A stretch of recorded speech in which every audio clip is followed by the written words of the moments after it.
One of the many attributes that made Alfred Hitchcock one of the best filmmakers to ever do it was his ability to make actors of all calibers fit into the shiveringly ironic mold that he often wanted. From heavy-hitter legends to dutiful character actors to total no-names, he was usually able to get everyone on the same macabre page, often leading to numerous iconic performances. That makes it so strange that, on the whole, actors in his films didn't get much love from the Academy, with only a small handful of acting nominations in his filmography and a sole acting win. That win went to Joan Fontaine, who won Best Actress for her starring role in Suspicion, a chilling film that saw its heroine thrown into existential turmoil over a very untrustworthy partner. Lena Fontaine is a buttoned-up and wealthy woman who has lived a relatively stodgy life until she meets Johnny, Cary Grant. Johnny does everything he can to sweep her off her feet, throwing out a number of warning signs that Lena chooses to ignore. Lena is totally enamored with his pursuit, feeling like she's making the first proper choice in her cushy life, and the two quickly marry. But once the honeymoon phase is over, she learns that he's actually a broke gambler and pathological liar who expects to bowl everyone over with his charm.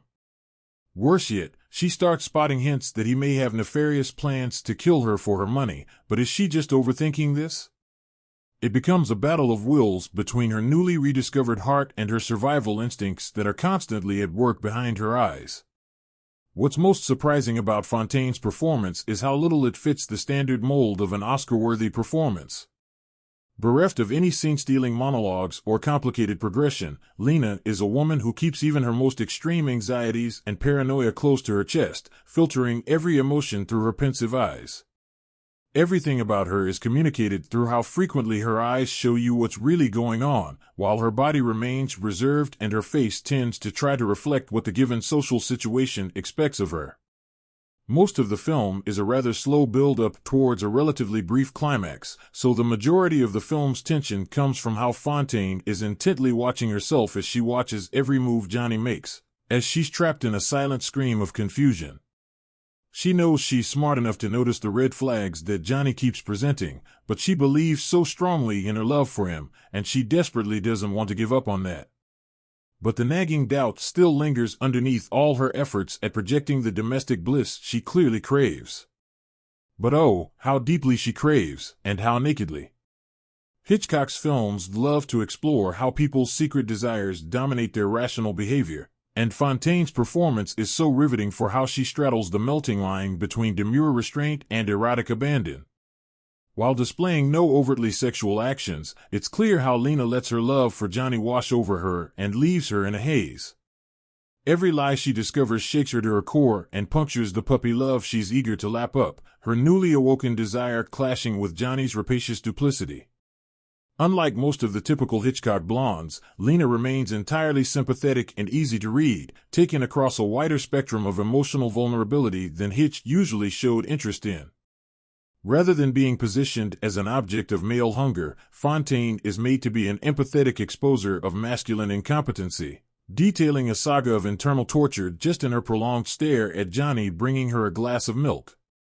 It's a performance made of dry ice that scalds you even as it seems to be frozen in terror, undoubtedly one of the highlights of Fontaine's illustrious career.